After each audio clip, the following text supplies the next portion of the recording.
This is a great day to have a great day. Today we are going to find ourselves in Psalm 24 as we read for your hearing from verse 1. The earth is the Lord's, and the fullness thereof, the world and they that dwell therein. For he has founded it upon the seas and established it upon the floods. Who shall ascend into the hill of the Lord? And who shall stand in his holy place?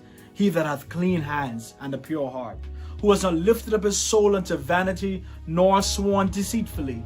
He shall receive the blessing from the Lord, and righteousness from the God of his salvation. This is the generation of them that seek him, that seek thy face, O Jacob. I am so happy to be sharing with you today on this wonderful topic, watch your mouth and wash your hands.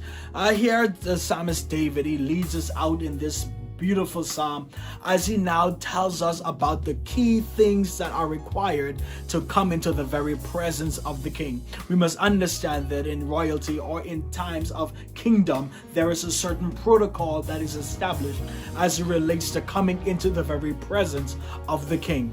David has given us, as a king, he has given us the key, the mandate. He's given us what is required to fulfill the protocol of what it means to come into the very presence of royalty. He said that if you want to come to the presence of the King of Kings, there's two things that you need. One, you must come into who? He asked the question, who shall ascend into the hill of our God? Who shall stand in his holy place? He answered the question by saying this, he that hath clean hands, he that has a pure heart. What did he mean when he said that he that hath clean hands? It meant then that this is a person who believed in doing right. It was a person who believed in righteousness and justice, because we understand and we know that the kingdom of God is established based on these two things, righteousness and justice, doing right and being right. That is what the kingdom of God is really built upon. How do you know this? Because it was even written in the Bible that it is three things that God requires of man. One,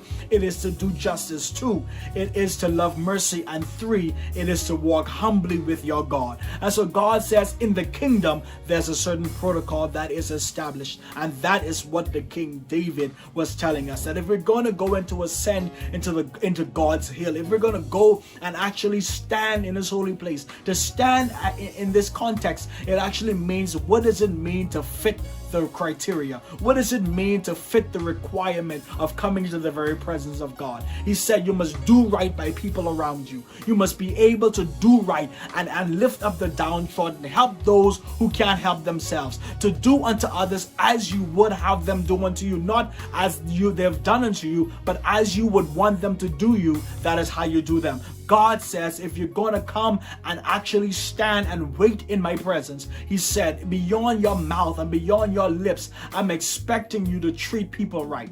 The second thing God says, through David is, in order for people to come into my presence, in order for them to come into my hill, he said, not only must you have clean hands, but your motives must be right. Haven't we all met somebody who was good and their record was clean, and they attended services, they attended every mass, they went about and they cleaned the church and did all that, but their heart was impure?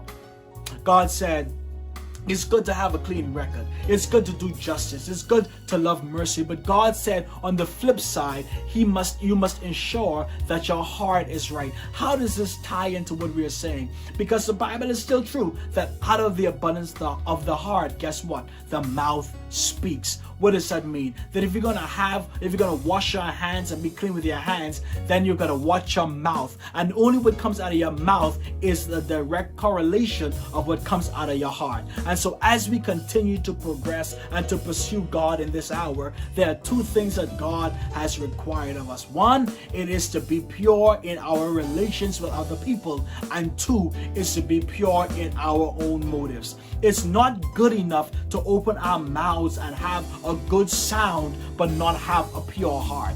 God says, I can't hear your words over the loudness of the deceit of your heart. It's not good to have white garments and a black heart. It's time to forgive somebody. It's time to release somebody out of your life. It's time now for you to let bygones be bygones and let forgiveness override your desire for vengeance. God said in this hour, if we're going to walk with him, if we're going to talk with him, if we're going to spend time in his presence, come off of your knees, go to find the person who you did wrong to, ask for forgiveness, and even if they don't want to forgive you, release them and forgive them anyhow. What's worse, even when they don't ask, even when they don't come to ask your forgiveness, it is still incumbent upon you to forgive them. Brothers and sisters, you can't let this next season come into your life where you're holding on to what God expects you to release. It's time to come up higher. I saw in the book of Revelation, and I believe in my heart that even as the Spirit made the call to the people when he said the Spirit and the bride has come,